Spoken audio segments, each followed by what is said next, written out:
Did you think that you worked harder at the start, or have you just kept that pace?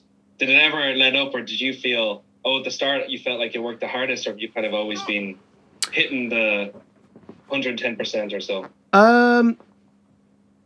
I worked well. I worked really long hours at the start because that was what was required.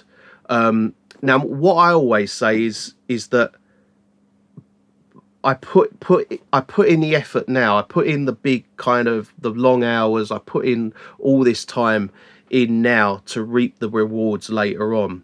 You know, I'm getting to the point now where there physically isn't much more equipment I can buy. Yeah, I know. I've seen the videos. You know, I've got another studio that's going in, and it's like it's incredible, this studio and the equipment that's going into it.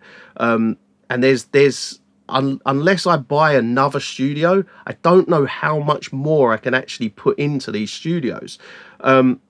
So there'll come a point for me where I'll make X amount in the business, and I'll take pretty much 90% of it out, and I'll be able to reap that reward from creating this business. At the moment, it's more a case of, for me, it's basically I take what I need and then push everything else back into the business. But do I work? When did I work? I mean, I work hard non-stop throughout the past 10 years. But yeah, I would say that the beginning of it was when, I tell you what I used to do in the first 3 years. This is how me and Nick used to work. We used to pretty much it's going to sound mental, but this is how a business kind of can be fast tracked as such.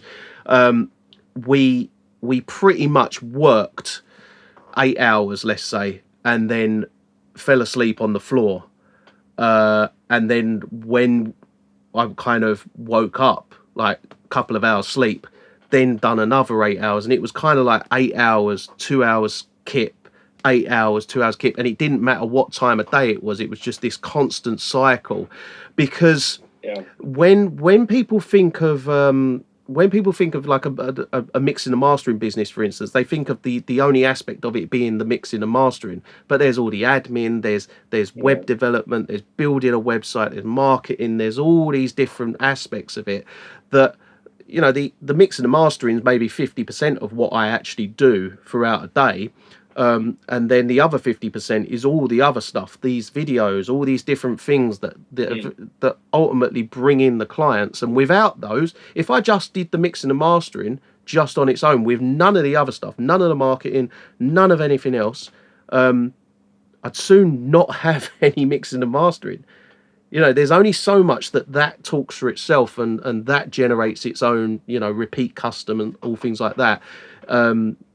There's the other 50% of it, which is actually doing all these sorts of things, and doing you know, all the online articles, and having a website, and making sure that adverts are bringing in the right people and things like that.